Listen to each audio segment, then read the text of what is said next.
Hello, it's Colette. Welcome to my channel. If you're new, thank you for joining me and please subscribe. And if you're one of my Goldie Oldies, thank you for finding your way back. This week ahead is the tarot card for Monday, the 20th of March 2017, and it's a major arcana card. I use the Rohrig deck, and it's the Death card, card 13, also known as the Rebirth card. Rohrig does certainly still have the big skull on it that we're used to in the death cards, but the rest of it is very much just a female. And a few symbols of sunshine and autumn, and it's not the most horrendous death card as such. Some other decks do it in a very much more scary fashion, but Rohrig brings out the essence of rebirth and the newness for an individual themselves. So what does it mean in general?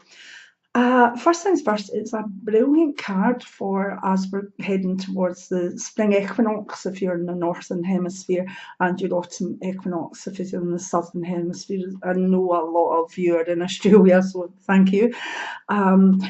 It's when the equinox is coming, it's a time of equal day and equal night, and it's a time where we should be finding an equilibrium and a balance. And what better a card to be able to do it with than the Death or Rebirth card? It gives us the option to think of a time of balance. So what do we need to rebirth in ourselves? What do we need to bring forth into this time of equilibrium? And even what do we need to let go? What do we need to die back? So an absolutely brilliant card in general. From a spiritual point of view, it can be very, very, very helpful for people who feel that maybe they've reached a plateau. I know a lot of people that I mentor or help a bit with their spiritual progress. They reach a stage of frustration where they feel they've been on the same level for an awful long time, and that's perfectly normal. We all go through that. We need those times of plateau to let everything else adjust round about us. So I know people get frustrated with the spiritual plateau, but this card allows us to actually rebirth and move forward a bit in a new and kind of very useful and upbeat way.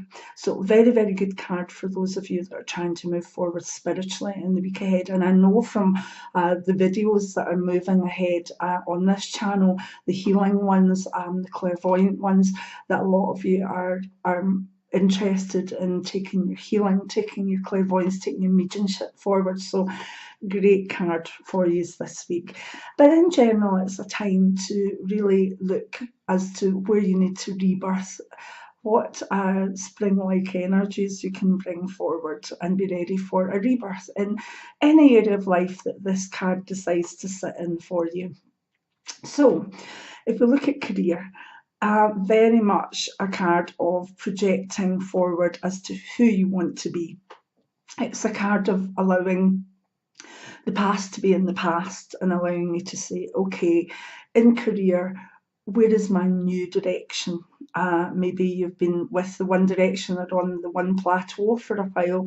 This card allows you to project and even take steps to making the new career you happen.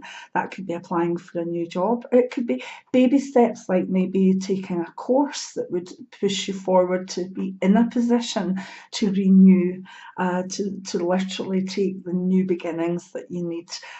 So it's kind of the end of a cycle, but it doesn't need to be a big harsh one. It can be a sense of baby steps. And in career, look forward to any kind of things that are brought towards you that would stimulate your career, whether that be the chance to do a wee course or to step into someone's job that maybe is often maternity leave, or to basically allow yourself to be mentored by someone. All these things will help in your rebirth in the week ahead and also longer term as well. If we look at health, again, it's very, very similar. A lot of people find that they've maybe reached a plateau of energy and their energy has just been stuck. So with the rebirth card, you get an awful lot more energy coming through. There's this sense of not just wanting to be rebirthed into the best version of yourself that you can manage, but the energies are like that as well. And of course, in the Northern Hemisphere, we've got spring, we've got our wee daffodils coming through, and it's that time where we feel we want to renew. And that's what the card's about in health. Anything you can do to renew your energies in the week ahead, it's important that you grab them and take them forward. So I don't really represent this card for any one specific, each card kind of represents different illnesses or ailments to me by what I see in it. I don't really have one in particular with this. It's about renewal. Funnily enough, the years gone by, though, I used to see that a lot of hairdressers got this card as a career card. So I tend to see it about, where health is concerned, like almost little things like go and get a haircut, renew yourself by a new image, a new you. And although that's not maybe a health issue, everything that you can do to bring out the newness in yourself can, it's like if we think something, it becomes. So if you are wanting to have a change of your attitude to health and maybe exercise or whatever, something as simple as going and getting your hair cut or getting a treatment of some sort actually can help kickstart it forward. So don't think that, although this is a pretty major card, where health's concerned, it can start manifesting in tiny little ways, but they all add up to push you forward to taking better care of yourself so that you can be rebirthed into a stronger, maybe less vulnerable health person, if you see what I mean. It's about strengthening things. It's about having a new beginning and things to look forward to. So again, a good time for renewing effort in exercise, diet, mindfulness, anti-stress stuff, all taking those little increments of rebirths to help towards your big rebirth health-wise. Where love's concerned, definitely very similar. This week ahead, if you're not in a partnership, could bring a sense of a rebirth of yourself, a rebirth of self-love. When we learn to love ourselves, we change our perspective on also who will love us and who we can love. And that rebirth in itself of self-love, of letting go of things like vulnerabilities, letting go of static ideas, all these things within us with the death and rebirth card can be let go of, and we can allow ourselves to, again, even just in increments, take ourselves forward so that these things go into the past and we're projecting new outlooks, a new sense of worth, a new beginning as to who we are in our self-confidence and self-love. Now, when that happens, the universe responds by bringing the sense of a person that could be matching up with us, like attracting like. So the death card actually brings an amazing potential for new relationships and fresh beginnings. Also within long-term relationships, sometimes they can be in a plateau, sometimes we're bored with one another, sometimes we're just, it's just life. This card, rather than take things away, can actually boost it.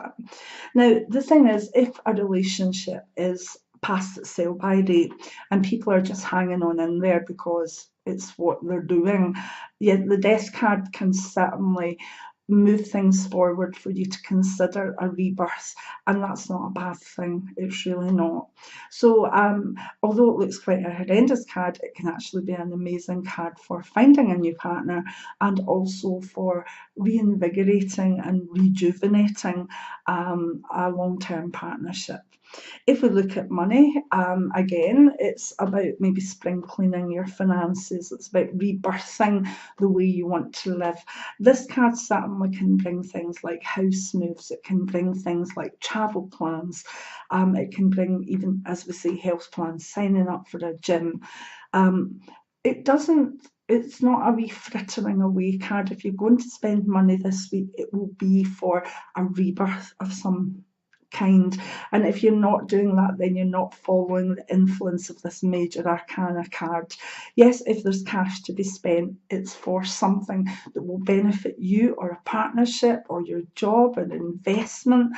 That's the type of major card it is. So it's not about not spending money. If anything, it's about investing in something now for the longer term as well. So in that way, it can be a very, very good card as well. Negatives to it. It's actually a card I really, really like. It gives us all potential. If there was one word that was associated with the death card for me, I would say potential.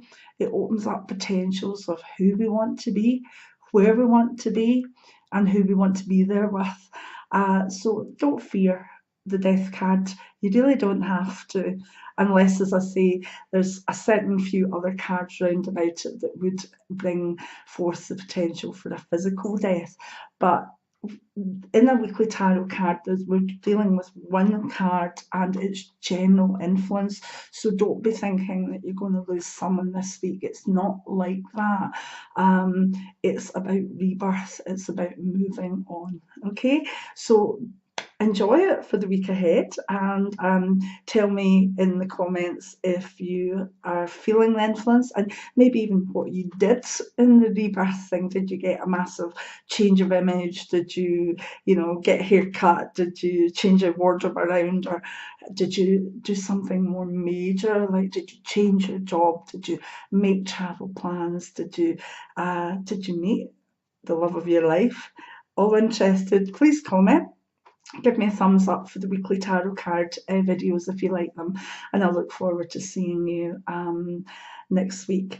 I've also, I should have had this ready, but a lot of people have been asking about the tarot. I have a tarot book called Tarot Novice to Pro in one book by Colette Brown, and it's in my video, which I'll link in the description box, for my books that are out at the moment, because I would recommend that one. Although it's not based on Rohrig, it is a good basic practical book, and that's the one I would recommend. There's others I could recommend, but I may as well recommend mine because I quite like mine and I put a lot of work into it. It was actually a tarot course for me that I taught for many years before it came out in book form. So if you're interested in learning the tarot, I suggest my own wee book, Tarot Novice to Pro in one book by Colette Brown. So there you go, there's a wee plug, a wee advert in there. But I'm just answering what some people have asked on the weekly tarot card is, how do I learn? Where do I start? And that wee book's as good as any place to start. Plus also, look back over the weekly tarot cards, because seeing me telling you what I'm getting from them sometimes brings the card alive more than even a book. So thank you again, enjoy your week, and I'll see you next week for the following week's weekly tarot card. Bye now, many blessings.